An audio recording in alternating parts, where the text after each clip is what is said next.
Good morning, everybody. The time is 8:40 a.m. in the morning, and it is Sunday, the 16th of October.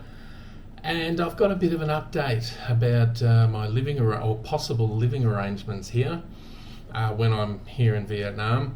One of the banh mi places where I have breakfast in the morning down near the market, just across the road from the market. Speaking to the lady who runs the shop there. She lives just behind the shop. She has the little cart thing and a little umbrella table and chairs, and she does a really good banh mi. So having a bit of a chat, and she said, "Oh, how long are you in Vietnam?" And I said, "Well, I'm trying to find a place where I can start up my business." And then one thing led to another.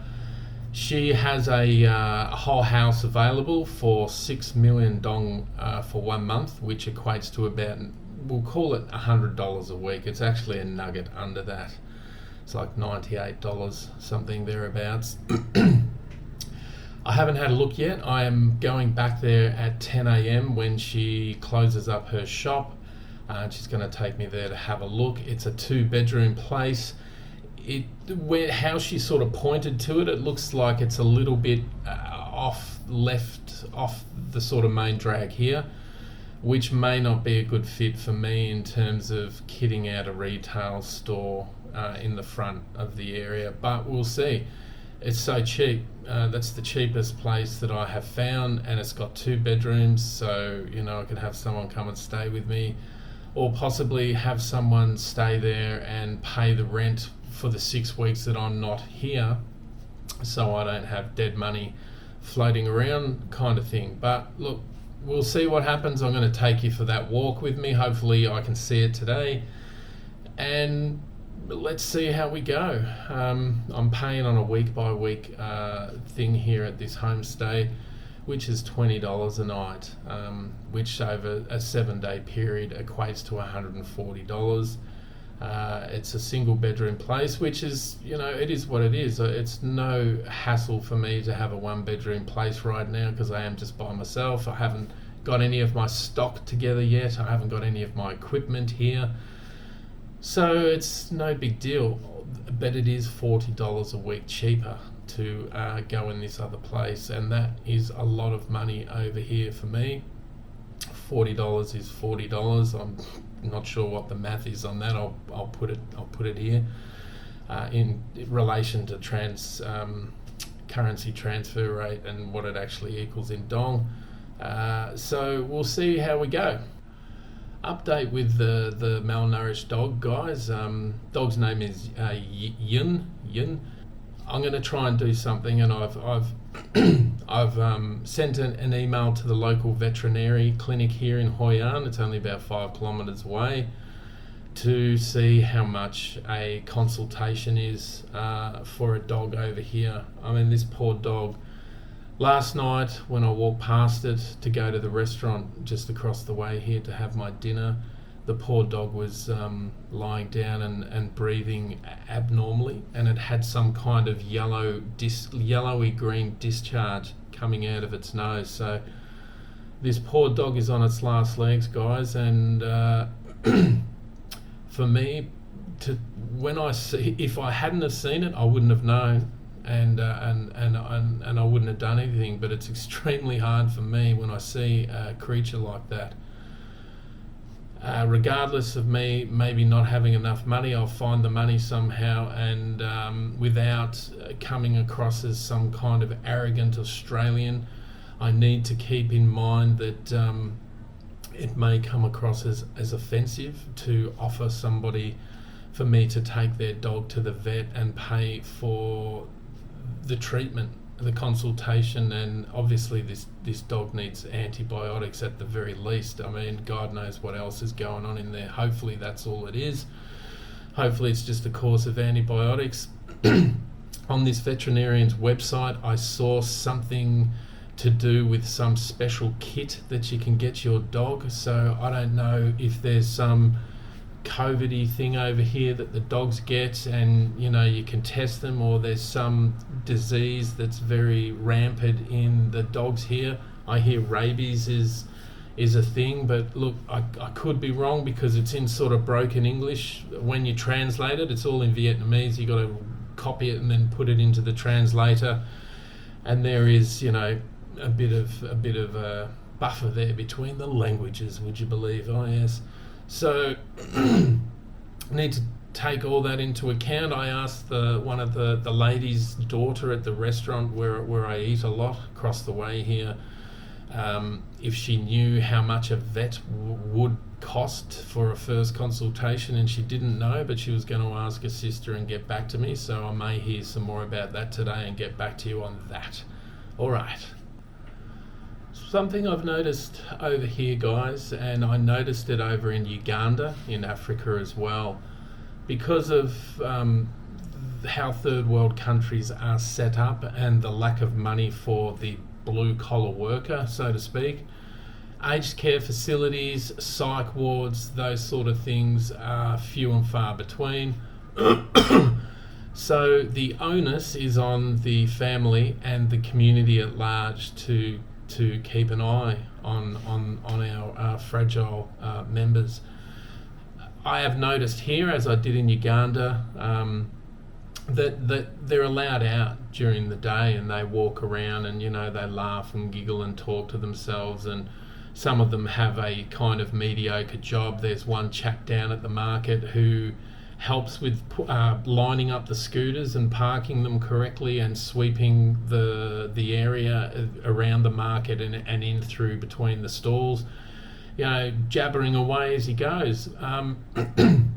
And that's great, you know. I mean, it takes a community to raise a child, and it also takes a community to fail a child.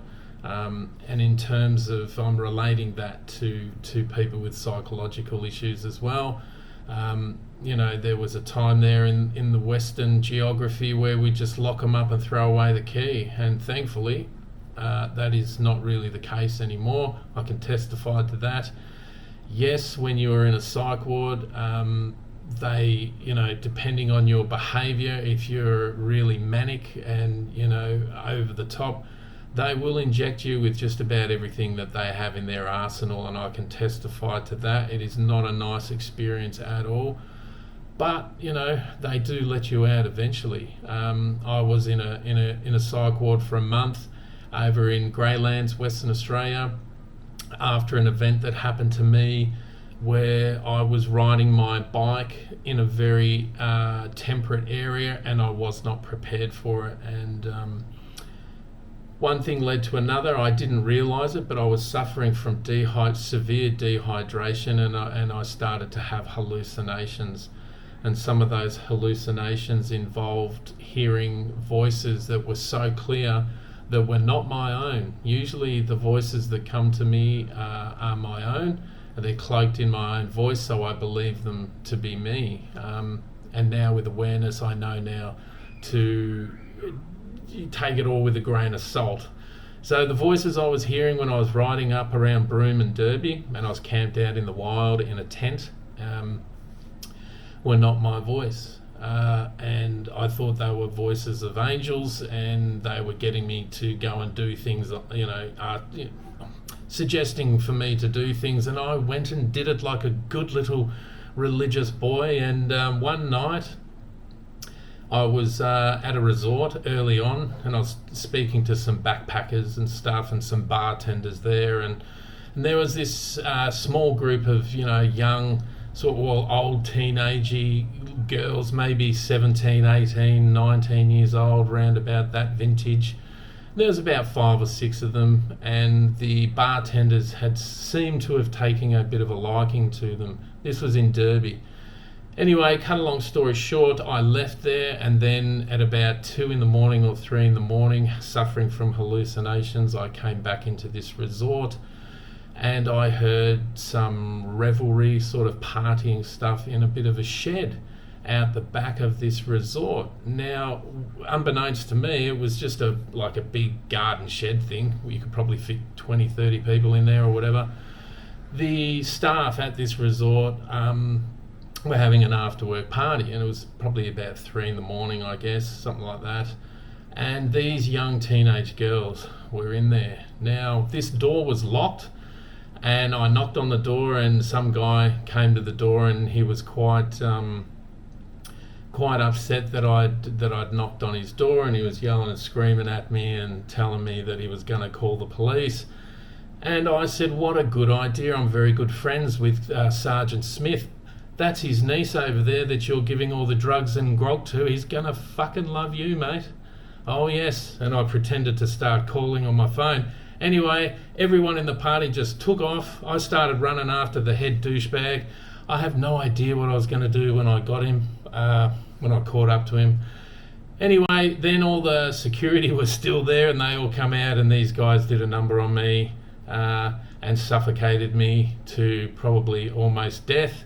I was brought to by two policemen, whacking the handcuffs on me so tight. I've still got the scars. And it took 6 months for my nerves to have no tingling in them anymore, and the full function of my hands to return. And I was sent to the hospital where the doctors confirmed that I had severe dehydration.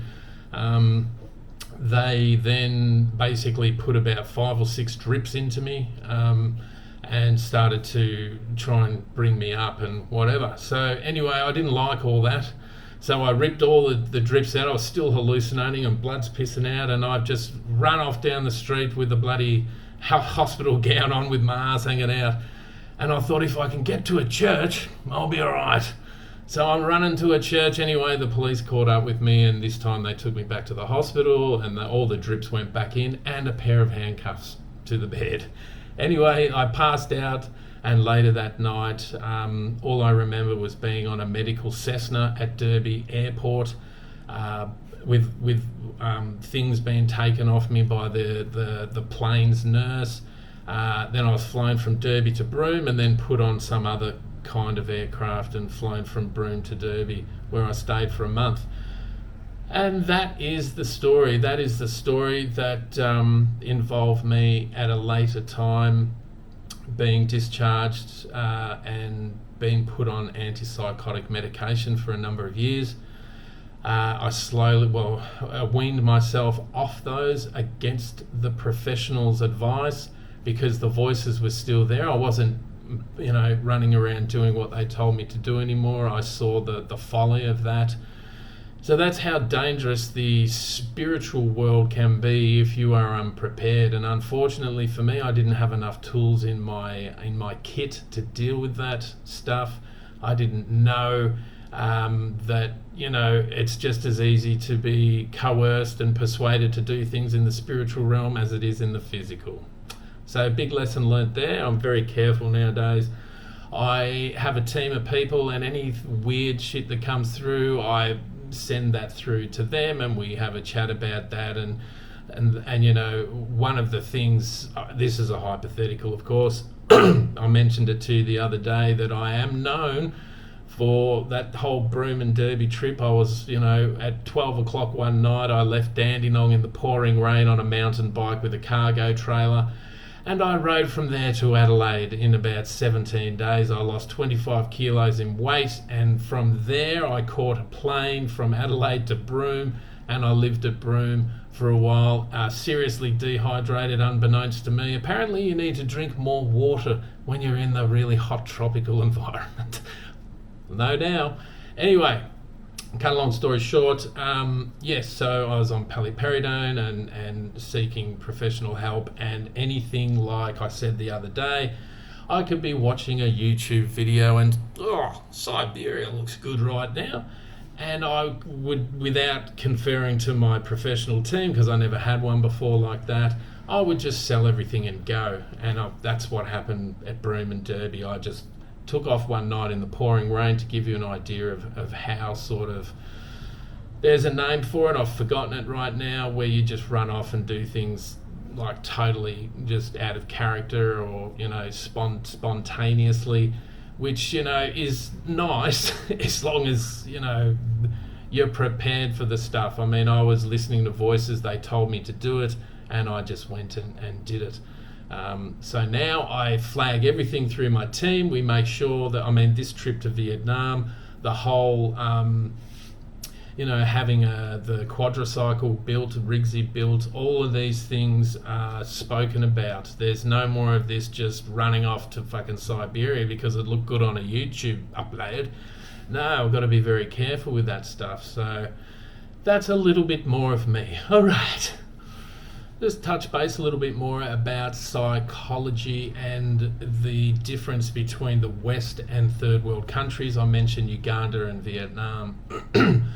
So in even older cultures, so they haven't had a lot to do with European man, or we'll just say white man for the sake of the argument, because they could come from anywhere. I have read stories and accounts of psychologists travelling into areas where there are tribes, specifically to go and see, for their own edification, how they deal with somebody with psychological issues according to the West. Schizophrenia, bipolar, all of these sort of things, autism and all the like. So this particular account that I read, this psychologist went into a tribal village. He had heard through a friend who was travelling through the area years ago that there were people that were talking to themselves and, schizophrenic and, have serious autism, and they are actually revered in these tribes. And he wanted to see it for himself, and he wanted to ask the chief of the tribe, how has this happened, and why are they so revered? And so he went and he spent a couple of months with them, and he was absolutely gobsmacked. And he actually came back to the West, wrote a book, and sort of mingled in some of this practice with his own Western Jungian, Freudian, kind of system. So over in tribal communities, not all of them obviously, but this one that he went to, they revere people with schizophrenia and autism, and they have a very high place, actually the second under the chief himself, simply because they are, rocking and rolling on a whole different level. They can speak in spirit, and they speak the language of the heart. These words, puffs of air coming out of my mouth that are hitting your ears and being thingoed by the brain, is probably the newest form of language that we have available. The oldest form, the science calls it telepathy, but it's really the language of the heart. It is our true language. This stuff that we're doing now is very troglodyte. Sorry to use a word like that, but it is really a inferior form of communication. And so people with autism and schizophrenia are revered in these tribes and these villages simply because they can commune on a different, or it's not even a different level, but they are more sensitive to it. And rather than lock them up and throw away the bloody key like we used to do, they are given a very high position in the hierarchy of the tribe. And it's wonderful. It just feels wonderful to hear that, to see these people walking around Vietnam and Uganda is nice. They're left to their own devices. They're harmless. If they get into trouble, they're well fed, they're well clothed. They obviously live somewhere, but they're not, shackled down like they're going to be an issue. This whole community here at Anbang Beach is very small. Everyone knows everyone here, which is great. And pros and cons. I mean, you really need to be on your best behaviour in a town like this. You can't just run around, getting drunk and causing trouble and shagging any girl that you like. And most of the girls here are married. There's very few single women here. The only real single women that come through here are tourists and foreigners, and wow, they just come and they go. It's not really somewhere to find someone to have a meaningful and permanent relationship with, but things do happen. So that's enough for me from now. All right. Okay, this is a little path, a little road that's not far from the place where I'm going to rent, and I'm just going to take you for a bit of a walk along here. on the way to the rental, which will then lead us back to the market. Xin chao. Thank you. And these are just some of the little boats that are along this path on the left side. A little bit further down we have some bigger boats that are starting to get to the size of the one that I want. But the one I want's a little bit bigger because I need some more room on there to live and to have my studio as well.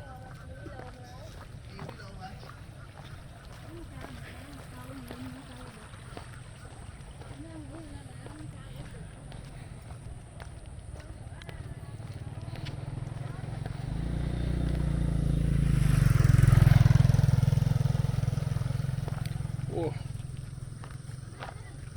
There's another big one in there.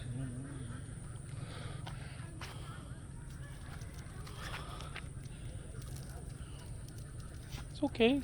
You're alright. It's alright.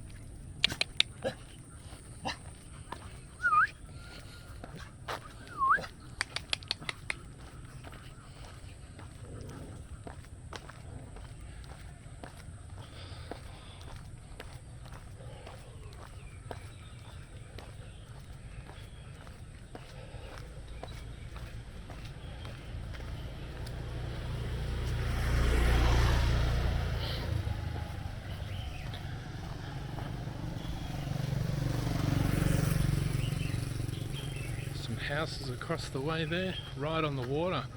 How would that be for your backyard? Pretty cool. And here's some of these bigger boats I was telling you about. Just in there. Houses all on the right side.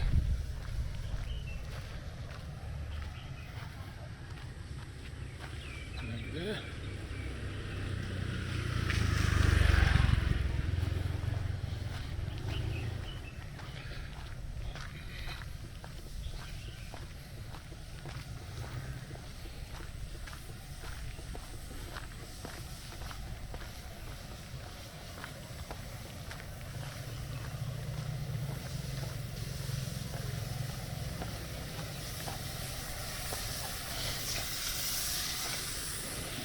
Little canoe skippy things there.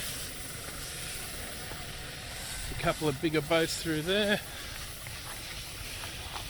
So they're starting to get, these are fishing boats. They're starting to get to the size, close to the size I want. But mine need to be longer and possibly wider as well. Plus it'll have 2 masts and a junk rig sail. But obviously there's not enough room in there to live permanently.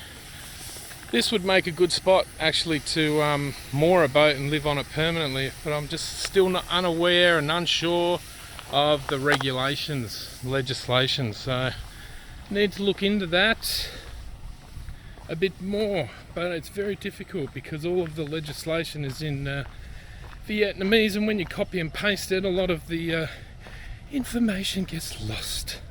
Oh yes. Let's have a look from this side now.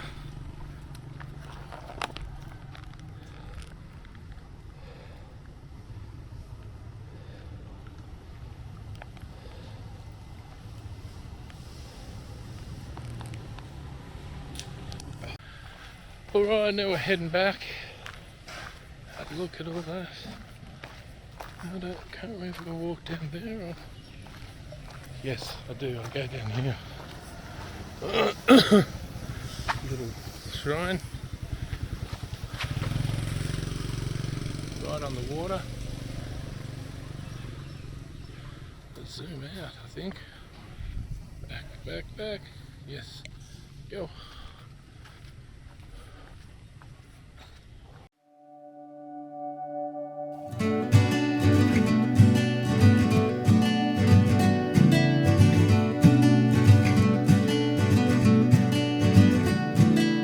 Learned everything about love in the early days. So as you can see, there's a bit of a, when it rains heavily, it floods through here. several places it does this. And here is the rental. 2 bedrooms, aircon in both rooms.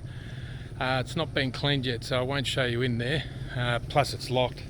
And the girl's not here, so just to give you an idea of where I'm at. Very close to the river, maybe 80 metres from the river. 60 metres, 80 metres. And then this is all a wild sort of reserve in there. So it's pretty cool. This is another area that's flooded up here.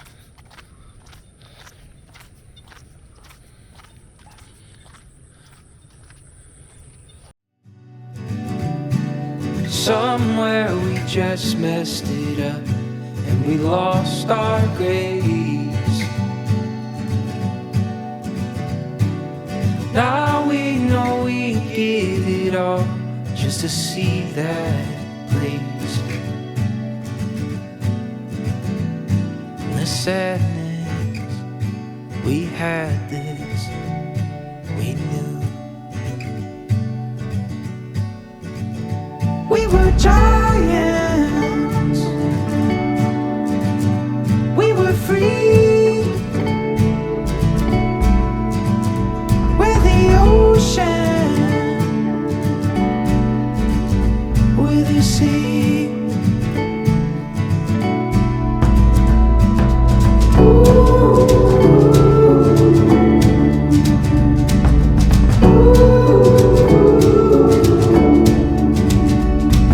Smell of the evening air, will you take us? You're a candle that burned in the night when we were lost. We were giants, we were free.